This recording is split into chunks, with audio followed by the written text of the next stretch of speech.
and Mike Johnson. Gentlemen, we're going to play 7 in 11, 77 seconds to rank all 7 Canadian teams in order of worst to first. MJ, let's begin with you. I will say this about the 7th place team. They are closing the gap on the teams ahead of them, but right now I have the Ottawa Senators at the 7th best team in Canada.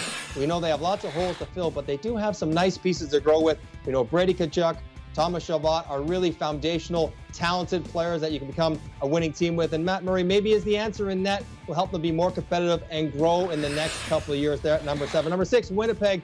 I love Connor Hellebuyck last year, and so do the Winnipeg Jets, but if his game drops off at all, then I worry about Winnipeg and their goals against and how well they can be if he's not great, which he has to be more nights than not. At number 5, I got the Edmonton Oilers. They relied on their power play so much last year, and their penalty kill for that matter. If that regresses at all, they're in trouble. Is Koskinen and Smith the answer in net every single night? I'm not so sure. At number 4, we got Montreal Canadians. Listen, they got a really good goalie in Carey Price, and then they answered a whole bunch of question marks with Anderson and Toffoli and Edmondson, and the growth of Suzuki and Kotkaniemi. A lot of things to like for Montreal as they try to push upwards. Vancouver, it's all about 2 names, Quinn Hughes, Elias Pettersson. These 2 guys are as dynamic a young duo as you can find in the league, and they've grown, as has Demko, as has maybe Holtby. They will be a threat once again if they get to the playoffs. Number 2, I like what Calgary did because they need to answer a net, and they got the best guy out there in Jacob Markstrom.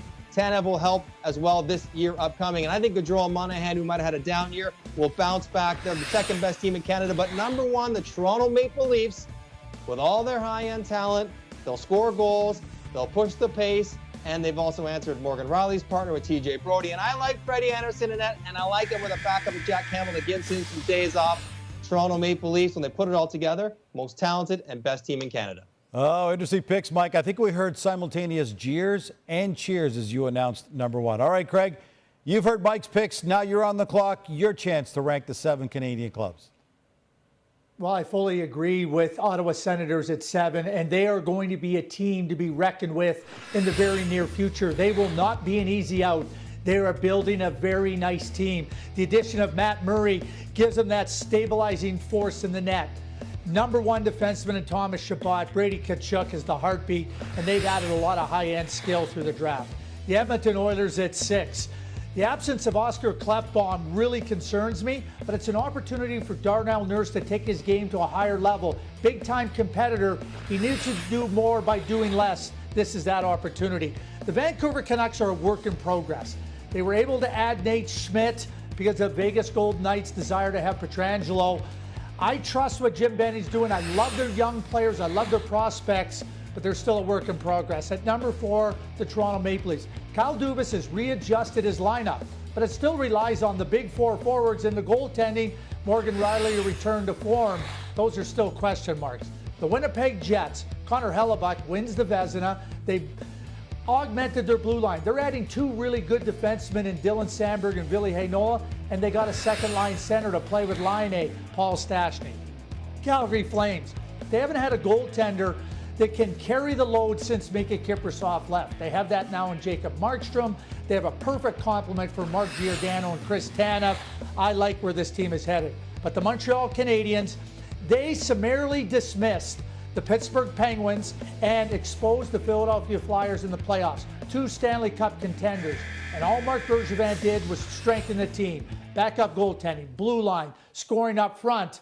And Nick Suzuki and Jesperi Kotkaniemi show real promise. Interesting. Craig, you got the Habs at number 1. MJ, you ranked the Leafs at number 1. Craig, you had the Leafs all the way down in 4th.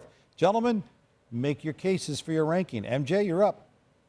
Well, I mean, I think I'm going with the most talented team, and I think at some point talent should win out. I like what Toronto Maple Leaf has, of course, at the top of their forward roster. Their big 4 forwards, they're going to be good, and they are good. And if you think Mitch Marner had an off year, that should not happen again.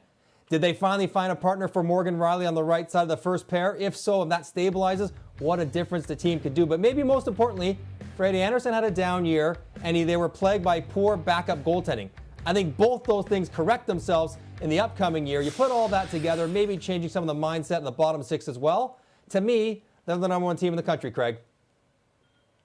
Well, I'm going to focus in on why I have the Montreal Canadiens at 1. They summarily dismissed the Pittsburgh Penguins and then exposed the Philadelphia Flyers in the playoffs. 2 teams that a lot of people thought were Stanley Cup contenders. And now, what does Marc Bergevin do? He supports Carey Price, the better goaltender between Toronto and Montreal. He supports the blue line. Petrie, Weber, Sherrod adds Edmondson, Romanov's coming. That blue line is better. The emergence of Suzuki and Kotkaniemi along with Deneau, he adds scoring, which is exactly what they needed. So to me, I see the Montreal Canadiens clearly as the best team in Canada, and Marc Bergevin has strengthened his team. What Kyle Dubas is doing, I admire, but he's adjusting his team. I don't know if he's strengthened it. All right, case is well made. Another interesting discrepancy between you two. MJ, you had the Jets at number 6. Craig, you had them at number 3. Make your cases. Mike? I will say 1 through 6 in this poll, we're all pretty close. But for me, Winnipeg relied so heavily on Connor Hellebuyck, and that's great because he was the best goaltender of the year last year. But can he replicate that kind of quality in a compressed schedule? I'm not so sure. Still, Winnipeg in their own end, they give up too many chances. They don't play tight enough. They rely on their goaltender too much. Of course, I like their top 6, but in their own end, Craig, it is just too many question marks. And if Hellebuyck takes any kind of step back, they could be in trouble. I had him at 6. Yeah, well, and that's fine. And Connor Hellebuyck won the Vezina Trophy based on that body of work. But there was significant changes last year on their blue line that led to the deficiencies in the defensive zone. Those have been strengthened. They're bringing in Dylan Sandberg, Ville Heinola, who are ready to play. I think that blue line is going to be much stronger. They add a second-line center in Paul Stastny. They had 5 forwards that scored 20 or more goals. I like the completeness of their roster. And yes, they had to clean up their defensive zone.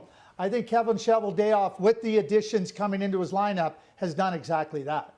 All right, gentlemen, your picks are on tape. We'll revisit this at the midway point of the season, whenever that is.